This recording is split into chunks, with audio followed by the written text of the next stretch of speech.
வணக்கம். துலாம் ராசி வைகாசி மாத ராசி பலன்கள்.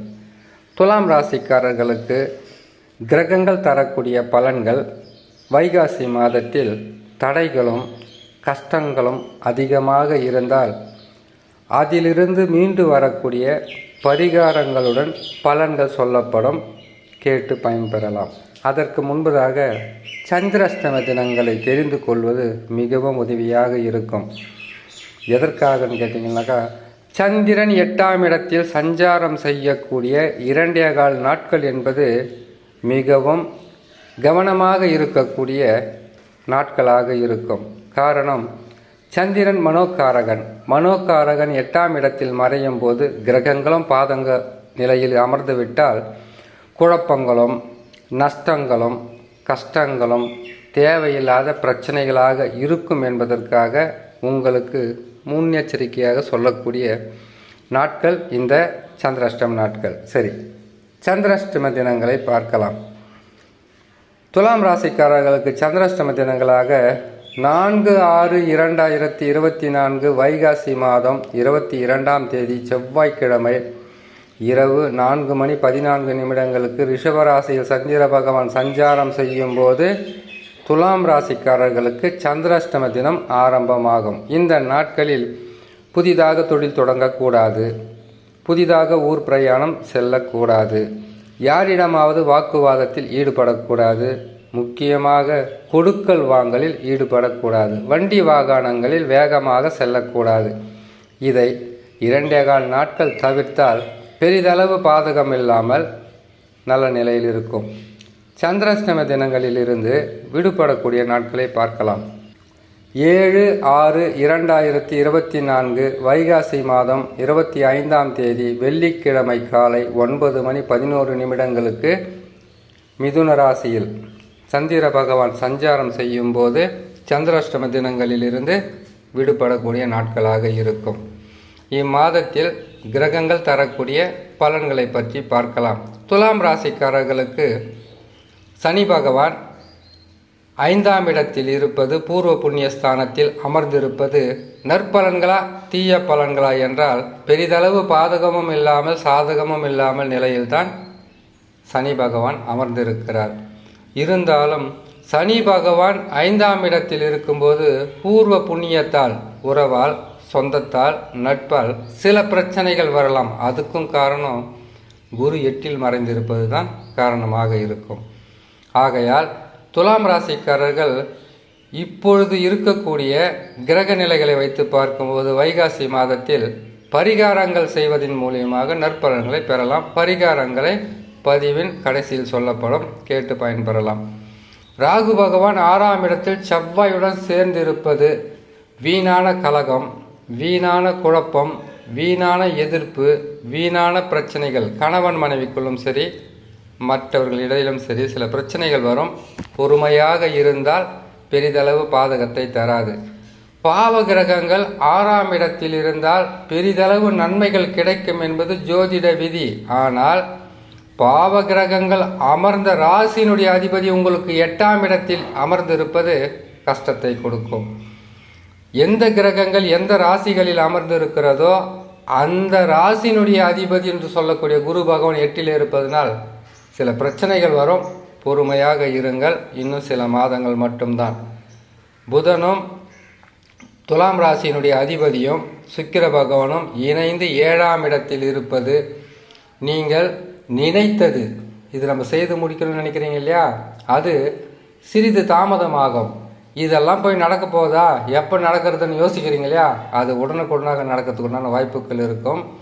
அதுவும் கேட்டிங்கன்னாக்கா புதனும் சுக்கிரனும் சேர்ந்து இருக்கும்போது 7ஆம் இடத்தில் சப்தகேந்திரம் என்று சொல்லக்கூடிய 7ஆம் இடத்தில் புதனும் சுக்கிரனும் சேர்ந்து செவ்வாயின் ராசி என்று சொல்லக்கூடிய மேசராசியில் அமர்ந்திருக்கக்கூடிய இந்த காலகட்டம் என்பது கணவன் மனைவிக்குள் ஒற்றுமையும், நண்பர்களிடையே சில நற்பலன்களும், அவர்களால் உதவியும், நீங்கள் ரொம்ப நாளாக கஷ்டப்பட்டுட்டு இருக்கீங்கன்னாக்கா இப்பொழுது அவர்களுடைய நட்பால் உங்களுக்கு நற்பலன்கள் கிடைத்து சந்தோஷம் அடைவதும், பொருளாதார உயர்வை கொடுப்பதும், எடுக்கும் முயற்சிகளில் உங்களுக்கு சிறு தாமதங்கள் ஏற்பட்டாலும் தாமதங்களுக்கு பிறகு நற்பலன்கள் என்பது கட்டாயம் கிடைக்கும்.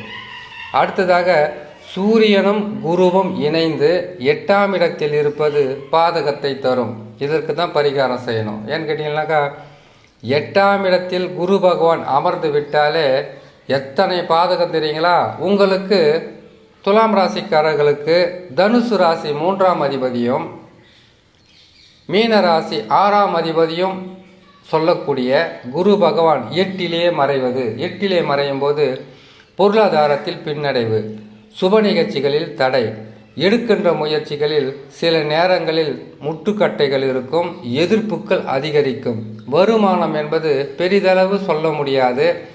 அப்படி வருமானம் அதிகமாக வருவதாக இருந்தால் அதைவிட செலவு அதிகமாக இருக்கும்.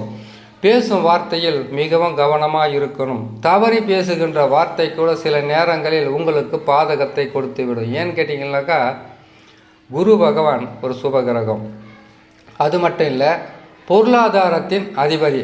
சுக்கிர பகவானுக்கும் புதன் பகவானுக்கும் எப்போவுமே குரு பகவானுக்கும் ஒருவருக்கு ஒருவர், அதாவது சுக்கிர பகவானும் குரு பகவானும் பகையாச்சே.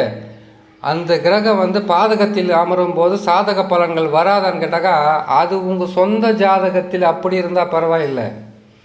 இது கோட்சாரம் என்று சொல்லக்கூடிய கிரகங்கள் ராசிகளில் மாறி பயிற்சியாகி அமரும் போது இந்த கிரகங்கள் பாதகமான இடத்தில் அமர்ந்து விட்டால் குரு பகவானா, சுபத்தன்மை வாய்ந்த குரு பகவானை பொறுத்தவரையில் 8லே மறைவது நோயாளிகளாக மாறுவது, கடனாளிகளாக மாறுவது.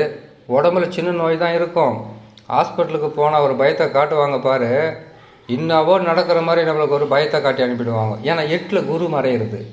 அதே மாதிரி எப்போ வாங்கின கடமோ அல்லது யாரிடமாவது கொடுத்து வாக்குக்காகவோ பிரச்சனைகளில் மாட்டிக்கொள்வது, செய்த தவறுகளுக்கு தெரிந்தும் தெரியாமலும் செய்த தவறுகளை அவர் கொண்டு நடு வீதியில் நிற்க வச்சிருவார். 8ல் குரு வந்தால் மட்டும். அதே மாதிரி தான் அஷ்டம சனி வந்தாலும் அப்படி தான் இருக்கும்.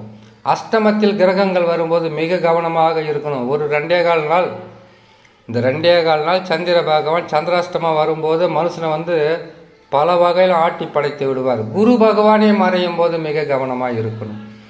தசா நல்ல நிலையில் இருந்தால் பாதகங்கள் இருக்காது. பாதகம் இருக்காதுன்னு சொல்லணும், பாதகமே இருக்காதுன்னு சொல்ல முடியாது. பாதகங்கள் இல்லாமல் இருக்காது. ஓரளவுக்கு தசா நல்லா இருக்கிறவங்க தாக்கு பிடிக்க முடியும். இந்த நிலையில் துலாம் ராசிக்காரர்களுக்கு குரு பகவானும் சூரிய பகவானும் இணைந்து 8ஆம் இடத்தில் இருப்பதினால் நீங்கள் கட்டாயமாக செய்ய வேண்டிய பரிகாரம் வியாழக்கிழமை தோறும் குரு தட்சிணாமூர்த்தியை வணங்குவதும், குலதெய்வ வழிபாடு செய்வதும், அது மட்டும் இல்லாமல் இஷ்ட தெய்வம் உங்களுக்கு விருப்பமாக இருக்கக்கூடிய ஆலயங்களுக்கு சென்று வருவதும், பெரிதளவு யாரிடமோ கொடுக்கல் வாங்கலில் ஈடுபடாமல் இருப்பது நல்லது. அல்லது செய்யும் தொழிலில் இடைஞ்சல்களோ பிரச்சனைகளோ வந்தால் அதிலிருந்து நீங்கள் மீண்டு வருவதற்குண்டான வழியாக பொறுமை, நிதானம், இறை நம்பிக்கை, இதை மட்டும் செய்துக்கிட்டே வாங்க. கேது பகவானை பொறுத்த வரையில் 12ஆம் இடத்தில் இருப்பது அவ்வளவு சிறப்பாக இருக்காது. அயன சயன போக விரயஸ்தானத்தில் கேது பகவான் இருப்பதினால் கேது பகவானால் நற்பலன்கள் இல்லை என்றாலும் உங்களுக்கு சுக்கிர பகவான், புதன் பகவான், இரு கிரகங்களால் இம்மாதத்தில் நற்பலன்கள் நடக்கும். அப்படி நற்பலன்கள் உங்களுக்கு சாதகமாக இல்லாமல் பாதகமான நிலையில் இருந்தால் சொன்ன பரிகாரத்தை செய்து நீங்கள் இருக்கின்ற தடைகளோ அல்லது பிரச்சனைகளிலிருந்து மீண்டு வரலாம் என்று சொல்லி இன்னொரு நல்ல பதிவில் உங்களை நான் சந்திக்கிறேன். நன்றி, வணக்கம்.